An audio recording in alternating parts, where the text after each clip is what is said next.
할렐루야. 오늘 신명기 16장 9절에서 17절 말씀으로 맥추절에 감사다라는 제목으로 함께 은혜를 나누고자 합니다. 이제 상반기가 끝났습니다. 하반기가 되어 가는데요. 우리 뒤에 에어컨하고 좀 꺼주실래? 네. 하반기가 시작되는데 6개월 동안 주신 하나님의 놀라운 은혜에 감사하며 은혜와 평강을 주신 여호와 하나님 앞에 큰 은혜와 사랑으로 함께할 수 있기를 바랍니다. 출애굽기 23장에 보니까 성경에 이렇게 되어 있습니다. 맥추절을 지키라.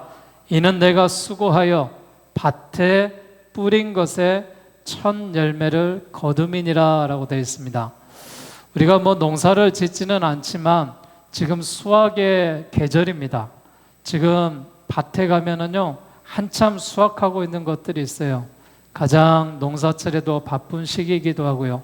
보리를 수확하고 또 양파를 수확하고 감자를 수확하고 있습니다. 보니까 옥수수도 새 옥수수가 나왔고요. 과일도 이 철에 알맞는 과일이 나와 있습니다. 하나님은 이 기쁨의 첫 열매를 드림으로 맥추 감사절에 이 모든 것을 주신 여호와 하나님 앞에 감사하라 라고 말했습니다. 유태인의 탈무드에 보면은 이런 말이 있습니다. 세상에서 가장 지혜로운 사람은 배우는 사람이고 세상에서 가장 행복한 사람은 감사하는 사람이다 라고 되어 있습니다. 사랑하는 여러분, 주의 성전 안에서 늘 말씀을 배우고 말씀을 깨닫고 또한 많은 사람들에게 서로 사랑하며 감사를 나누어 줄 수 있는 믿음의 삶이 되시기를 주의 이름으로 축복합니다. 우리의 작고 소중한 일상생활 속에는 기적을 만들어내고 천국을 이뤄갈 수 있는 행복 코드라는 일들이 있습니다. 이 행복 코드는 우리의 마음에 감사라는 코드를 집어넣어야지만이 사람이 행복해질 수가 있습니다. 하나님은 일찍이 출애굽한 이스라엘 백성들에게 1년에 3차에 거쳐서 절기를 지켜라 라고 말했습니다. 그 이유가 무엇이냐? 하나님의 은혜를 잊지 않기 위해서 그렇습니다. 하나님이 베풀어 주시는 감사를 잊지 않기 위해서 절기를 하나님 앞에 드려라 라고 되어 있어요. 신명기 16장에 보면은 이스라엘의 3대 절기가 나와 있습니다. 유월절이 나와 있고 칠칠절이 나와 있고 초막절이 나와 있습니다. 유월절은 한마디로 이야기하면은 이스라엘 백성들이 430년 동안 애굽에서 종살이하며 노예 생활했을 때 이스라엘 백성들을 구원해 내신 그 하나님의 은혜를 기억하며 지켜지는 절기가 유월절이었습니다. 칠칠절은 이후에 이스라엘 백성들이 이제 하나님의 백성으로서 추수를 곡식을 처음 심어서 거두는 그 역사 가운데 하나님 앞에 감사하는 절기로 지켰던 것이 칠칠절이고 지금의 맥추절입니다. 초막절은 출애굽한 후에 가나안에 입성하기까지 광야에서 장막 생활을 하는 40년 동안을 기억하면서 너의 조상들이 이렇게 힘든 시간에 하나님이 보호해 주셨다라는 것을 생각하며 드리는 절기가 초막절입니다. 우리는 유월절이라든지 초막절은 지키지 않지만은 교회 안에서 지키는 4대 절기가 있습니다. 4월 달에 부활주일을 지키고 7월 달에 맥추 감사절을 지키고 11월에 추수 감사절을 지키고 12월에 성탄절을 저희가 지키고 있습니다. 특별히 이 절기에는 여호와 하나님 앞에 감사하는 절기가 되어야 될 줄로 믿습니다. 특별히 오늘 맥추 감사주일인데 맥추절은 이스라엘 백성들이 430년 동안 애굽에 종살이하며 마지막에 먹을 것도 못 먹고 입을 것도 못 입고 아들 나면 죽고 이와 같은 죽음의 공포 가운데 거하다가 하나님의 은혜 가운데 애굽에서 종살이 되었던 것을 생각하고 구속하심 가운데 하나님이 구원해 주심을 감사하며 첫 수확을 주님 앞에 드렸던 절기가 맥주 감사절입니다. 그래서 우리 모두가 오늘 본문의 12절에 나와 있는 말씀처럼 너는 애굽에서 종 되었던 것을 기억하고 이 규례를 지켜 행할지니라 라고 말씀을 하고 있습니다. 특별히 오늘 이 시대에 하나님이 나를 이만큼 사랑하고 주의 교를 여기까지 인도해 주시고 또한 이 나라와 민족을 이렇게 축복해 주셨다라는 것을 생각하며 이스라엘의 유월절과 칠칠절과 초막절을 지켰듯이 대한민국의 부활주일과 맥주감사절과 추수감사절, 성탄절을 지키면서 하나님의 놀라운 축복과 은혜가 믿음의 성도들에게 감사로 넘쳐나시기를 주의 이름으로 축원드리겠습니다. 여러분, 우리가 맥추절에 무엇을 감사해야 될까요? 우리가 감사해야 될 것은 나를 구원해 주신 은혜에 대해서 감사하라라고 되어 있습니다. 이스라엘 백성들은 430년이라는 시간 동안에 자유가 없었습니다. 우리나라도 마찬가지죠. 우리나라도 45년 동안 나라를 잃은 이 슬픔과 아픔과 고통을 당했던 기억들이 있습니다. 하나님께서는 이스라엘 백성들로 하여금 애굽에서 구원해 주신 은혜를 잊지 말아라 라는 것입니다. 우리가 착각하는 것들이 있어요. 무엇을 착각하냐면은 지금 내가 살고 있는 시대가 풍요롭다 보니까, 은혜롭게 살다 보니까 과거 우리 조상들이 행했던 역사를 잊어버리고 있습니다. 역사는 사실입니다. 여러분, 우리 조상들이 지금의 이 시대를 만들기 위해서 과거의 시대에 얼마나 힘들고 어려운 삶을 살았는지를 우리가 기억할 수 있어야 됩니다. 신명기 우리가 읽지 않았던 앞에 16장의 2절과 3절을 보면은요, 여호와께서 자기의 이름을 두시려고 택하신 곳에서 소와 양으로 내 하나님 여호와께 유월절 제사를 드리고 유교병을 그것과 함께 먹지 말고 이래 동안은 무교병 곧 고난의 떡을 그것과 함께 먹으라. 이는 내가 애굽 땅에서 급히 나왔음이니 이같이 행하여 내 평생에 항상 내가 애굽 땅에서 나온 날을 기억할 것이니라 라고 되어 있습니다. 여러분, 우리는 과거의 역사를 잊어서는 안 됩니다. 과거의 기억들을 잊어서는 안 됩니다. 하나님께서 이스라엘 백성들에게 무엇을 기억하라라고 말씀했냐? 애굽 땅에서 나온 날을 기억하라 그랬어요. 430년 동안 너희가 애굽에서 종살이했던 것을 기억하라는 거예요. 여러분, 이 은혜를 잊어버리지 못한다면은 우리는 과거로 돌아갈 수밖에 없습니다. 우리도 우리를 구원해 주시는 하나님의 은혜를 기억해야 할 줄로 믿습니다. 그 무엇보다도 나 같은 죄인을 살리신 그 구원의 은혜에 감사해야 될 줄로 믿습니다. 에베소서 2장 8절에 보니까 너희는 그 은혜에 의하여 믿음으로 말미암아 구원을 받았으니 이것이 너희에게서 난 것이 아니요 하나님의 선물이다 라고 말했습니다. 사랑하는 여러분, 나는 이제 구원받은 백성이 되었어요. 예배하는 백성이 되었어요. 나 같은 사람이 어떻게 구원받냐고요? 내가 어떻게 구원받는 사람이라고 말할 수 있냐고요? 내가 구원받는 것이 아니라 하나님이 나를 구원해 주신 겁니다. 이것은 하나님의 선물이라 그랬습니다. 여러분, 이 선물을 지키시고 이 선물을 받았다면은 하나님의 은혜 가운데 늘 감사하는 믿음의 백성이 되시기를 바라겠습니다. 나 같은 죄인을 살리시고 구원의 은혜에 감사하는 우리 모두가 되셔서 우리 마음속에 뜨거운 구원의 감격이 다시 한번 회복되고 그 구원으로 말미암아 하나님 앞에 감사하는 믿음의 백성들이 되시기를 주의 이름으로 축복합니다. 우리가 하나님 앞에 무엇을 감사해야 되느냐? 우리를 돌보아 주신 은혜에 대해서 감사하라라고 되어 있습니다. 지금으로부터요 약 3400년 전에 이스라엘의 출애굽의 역사가 성경에 기록되어 있습니다. 입만 열면은요 그들은 늘 불평했어요. 하나님이 430년의 종살이를 해방시켜 주시려고 그들을 홍해를 건너게 하시고 광야에 살게 하시고 가나안 땅으로 인도하시는데 그들은 그 가는 과정에서 얼마나 불평을 했는지 모릅니다. 홍해가 가로막혔고 우리를 여기서 죽이려 하는구나. 목이 말라서 다 목말라 죽게 하는구나. 고기가 먹고 싶은데 고기를 주지 않아서 내가 죽게 되었구나라고 하며 불평만 하고 살았습니다. 새로운 환경에 부딪힐 때마다 모세와 하나님을 원망했습니다. 그럼에도 불구하고 사랑이 풍성하신 하나님은 그들을 돌보아 주셨습니다. 이 말씀을 가리켜 시편 107편에 나와 있는 말씀을 보게 되면은 4절부터 이렇게 기록이 되어 있더라고요.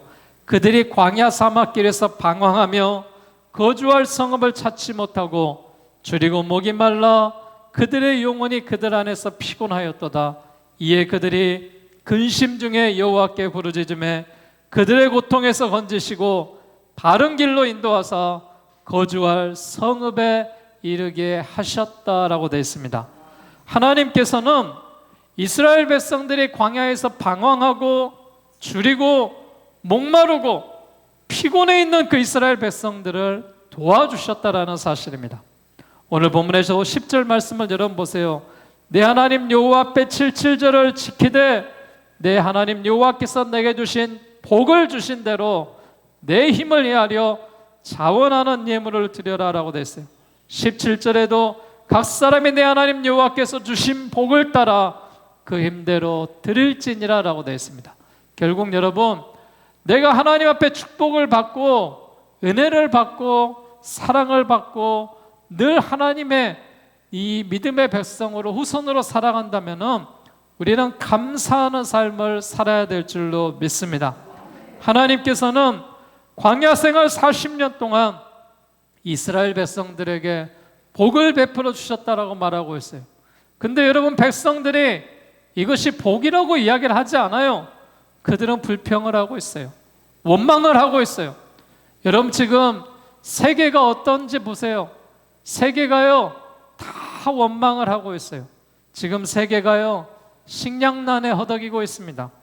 또 지진의 집을 잃어가고 있고요, 홍수로 피해를 받고 있고요, 전쟁의 고통을 받고 있는 시대를 살고 있습니다.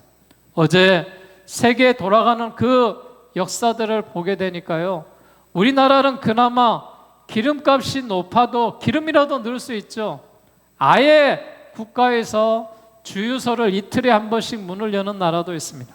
또한 인플레이션으로 인하여서 이 월급을 받게 되면은 그 월급을 받는 그날 다 써버립니다. 이유가 무엇인지 아세요? 오늘의 물건이 제일 싸다는 것입니다.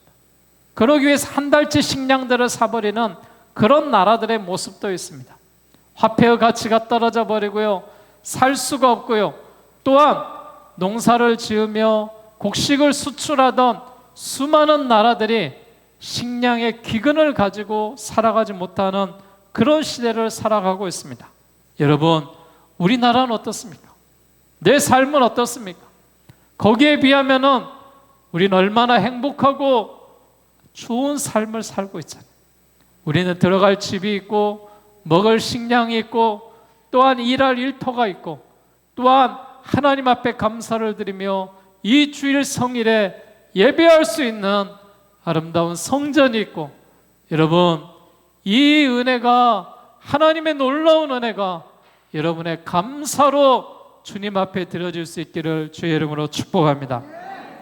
우리가 늘 불평을 하면은요, 불평한 백성들로 살아갈 수밖에 없는 거예요. 누가복음 17장에 가보면은요, 10살의 문둥병자 이야기가 나와요. 문둥병자가 어떤 병입니까? 문둥병자가요, 살이 썩어지는 병이에요. 사람에게 이 문둥병이 걸렸다라는 건 당시에는 저주를 받았다라고 칭할 정도로 고통스러운 병이에요. 근데 이 문둥병자들이요, 살려면 어떻게 산지 아세요? 성 마을 밖에서 성 안에 사는 사람들이 들어오지 못하니까 성 안에 사는 사람들이 먹을 것을 던져주면은 그것을 주워다 먹고 살아가는 그런 환자들이 문둥병의 환자였습니다. 근데 예수님이 이 문둥병의 환자들을 찾아가십니다. 그리고 10사람의 문둥병자에게 주님의 사랑으로 그들의 병을 고쳐주십니다. 그런데 이게 웬일입니까? 10명의 문둥병자가 고쳐졌는데 이것을 감사하는 사람이 한 사람밖에 없었다. 한 사람만이 감사하며 하나님 앞에 나아갔습니다. 여러분들은 어떤 사람입니까? 지금 이런 은혜를 누리고 살아가는 대한민국에 불평하는 사람으로 살고 있습니까? 아니면 감사하는 사람으로 살아가고 있습니까? 여러분, 없는 것 때문에 원망하기보다는 우리가 가지고 있는 것 때문에 감사하며 살아야 되지 않습니까? 여러분, 오늘부터라도 우리가 예배하는 그리스도인으로서 감사하며 살아보십시오. 우리 인생이 바뀌고 우리 인생이 변화하여서 부족한 것들, 사라진 것들, 약한 것들 때문에 고민하지 마시고 받은 은혜를 기억하며 늘 감사하며 사랑하는 우리의 삶이 되시기를 주의 이름으로 축복합니다. 하나님은요, 우리가 감사할 때 미리 감사하라 그러셨어요. 15절에 보니까요, 이렇게 돼 있더라고요.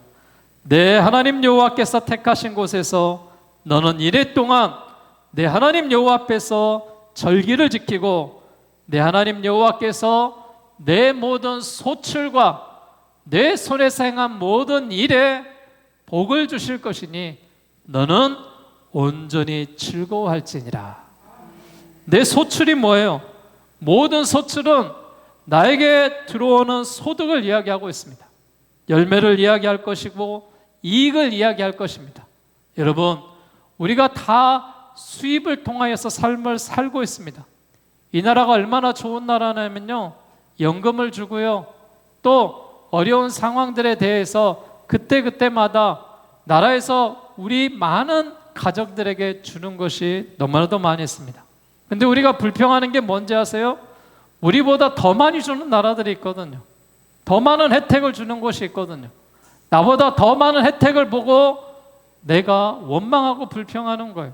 근데 여러분, 이 나라가 지금 얼마나 풍요로운 삶을 살아가고 있냐면요, 많은 나라들에게 이 나라가 제공하는 것들이 많습니다. 반도체를 제공하고 있고요, 세계 경제의 10위 이상의 나라로서 행복한 나라의 삶을 살고 있습니다. 그러기에 여러분이 생산하고 있는 모든 소출, 수입과 또한 얻은 열매에 대해서 또한 감사하며 사시길 바라겠습니다. 모든 일이라는 게 뭐예요? 우리가 활동하고 있는 일, 일하고 있는 일, 노동하고 있는 일, 이런 모든 일에 하나님이 복을 주실 것이다 라고 했어요. 그리고 너희는 수고하는 대로 거두는 사람들도 있지만 1년 내내 수고했지만 가뭄과 홍수와 병충해와 태풍의 외적인 어려움 때문에 수고한 대로 거두지 못하는 사람들이 있습니다.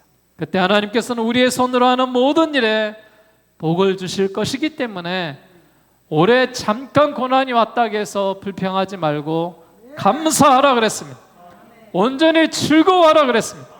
확실한 믿음 속에 기뻐할 수 있는 우리 그리스도인의 모습이 되어야 될 줄로 믿습니다. 성경에 보니까요, 예수님이 이 5,000명의 수많은 무리들이 모여서 들판에서 그들이 함께 하나님의 말씀을 들을 때 그들이 배가 고팠습니다. 먹을 것이 없었습니다. 근데 그들이 가지고 있는 것을 다 털어보니 한 소년이 가지고 온 도시락밖에 없었습니다. 거기에 무엇이 들었냐? 보리떡 5개와 물고기 2마리가 들었습니다. 근데 여러분, 예수님이 이 보리떡 5개와 물고기 2마리를 하늘을 우러러 보시고 축사하셨다 그랬어요. 축사가 뭐예요? 빌축자에 살해할 사자예요. 즉 복을 빌어서 하나님, 저들에게 물고기 2마리와 보리떡 5개를 가지고 감사의 기도를 드렸더니 거기에 5,000명이 넘는 숫자가 배불리 먹고 12광주가 남았다라는 그 역사가 성경에 기록되어져 있습니다. 여러분, 또 예수님의 사역들을 보게 되면요, 나사로가, 그의 사랑하는 나사로 친구가 이제 죽었습니다. 무덤을 가로막고 있는 돌문에 썩은 냄새가 나고 있습니다. 그때 예수님이 나사로를 찾아오셔서 이렇게 기도하는 것입니다. 요한복음 11장 41절에 보니까 아버지여 내 말을 들으신 것을 감사하나이다. 사실 아직 나사로가 살아난 것도 아닙니다.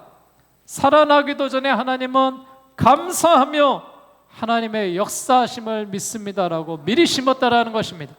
오병이의 기적도 그 역사가 하나님 앞에 먼저 축사하고 감사하고 시작됐다라는 것입니다. 여러분, 여러분이 수입이 많아지고 여러분이 남는 것이 있어서 세상을 향하여서 내가 많은 사람들을 도와주고 선교하고 헌신하는 게 아닙니다. 하나님 앞에 먼저 감사하고 먼저 우리가 선교를 시작하고 먼저 우리가 구제를 시작할 때 하나님이 채워주시는 것입니다. 이 사실들을 여러분 기억하면서 하나님 내가 주신 은혜가 있사오나 하나님 앞에 더 많은 은혜 주실 것을 믿고 감사합니다라고 감사를 심으시기를 주의 이름으로 축복합니다. 이렇게 감사의 기도를 드릴 때요, 오병이의 기적이 일어났습니다. 죽은 자가 살아나는 역사가 있었습니다. 사랑하는 여러분, 우리도 하나님 앞에 감사드릴 때 새로운 역사가 체험되게 될 줄로 믿습니다. 기적이 체험되게 될 줄로 믿습니다. 변화가 체험되게 될 줄로 믿습니다. 이런 은혜가 우리에게 주실 때 하나님 감사합니다. 나 같은 것을 하나님 불러주셔서 구원해 주시고 하나님의 자녀로 삼아주신 것에 대해서 우리가 감사하지 않을 수가 없습니다. 공피와 환경이든 부유한 환경이든 건강하든 병약하든 잘 풀리지 않든 잘 풀리든 어떤 상황에서도 여러분 감사해 보십시오. 내가 병원에 가보면은요 얼마나 감사한 일이 많은지 몰라요. 제가 지난주에도 병원을 다녀보고 또 대학병원을 가봤는데요, 거기에 찾을 데가 없어요. 그냥 검사 한번 하는 시간에도 4시간 이상이 소요돼요. 얼마나 많은 환자들이 있는지. 여러분, 병원에 안 가 계시고 이 자리에서 예배 드린 것만 해도 얼마나 감사하신지요. 하나님이 주신 은혜가 너무나도 감사합니다라고 감사를 고백할 수 있는 우리 모든 백성들이 되시기를 주의 이름으로 축복합니다. 어느 병실에 가보니까요 이런 시가 걸려 있습니다. 제가 읽어드릴게요. 주님, 때때로 병들게 하심을 감사합니다. 인간의 약함을 깨닫게 해주시기 때문입니다. 가끔은 고독의 수렁에 내던져 주심도 감사합니다. 그것은 주님과 가까워지는 기회입니다. 일이 계획대로 안 되게 틀어주심도 감사합니다. 그래서 나의 교만이 반성될 수 있습니다. 아들, 딸이 걱정거리가 되게 하시고 부모와 동기가 짐으로 느껴질 때도 있게 하심을 감사합니다. 그래서 인간의 보람을 깨닫기 때문입니다. 먹고 사는데 힘겨우게 하심을 감사합니다. 눈물로써 빵을 먹는 심정을 이해할 수 있기 때문입니다. 불의와 허위가 득세하는 시대에 태어난 것도 감사합니다. 하나님의 의가 분명히 드러나기 때문입니다. 땀과 고생의 잔을 맛보게 하심도 감사합니다. 그래서 주님의 사랑을 깨닫기 때문입니다. 주님, 감사할 수 있는 마음을 주심을 감사합니다. 여러분, 우리가 왜 감사해야 돼요? 하나님이 나를 이 땅에 보내주신 거예요. 하나님이 이곳에 나를 보내주신 거예요. 사랑하는 여러분, 오늘 맥주 감사주일입니다. 우리 모두가 맥주 감사주일을 맞이하여 우리 입술에 감사가 회복될 수 있기를 바랍니다. 예수를 믿고 구원해 주신 것에 감사하시고 지금까지 돌보아 주시고 사랑해 주신 것에 감사하시고 지금도 복을 주시지만 앞으로 복을 주실 것에 대해서 감사하십시오. 민수기 14장 28절의 말씀처럼 너희의 말이 내 귀에 들린 대로 시행하겠다라고 말씀하셨습니다. 이 사실을 믿고 원망과 불평하는 삶이 아니라 감사의 말을 하시고 감사의 삶을 살아가셔서 감사의 이웃과 함께 나누셔서 특별히 이제 2022년도 상반기가 끝나고 하반기가 시작되는 이 시대에 우리 모든 교회와 여러분의 삶과 여러분의 모든 일들이 주의 이름으로 감사가 넘치는 삶이 되시기를 주의 이름으로 축원합니다.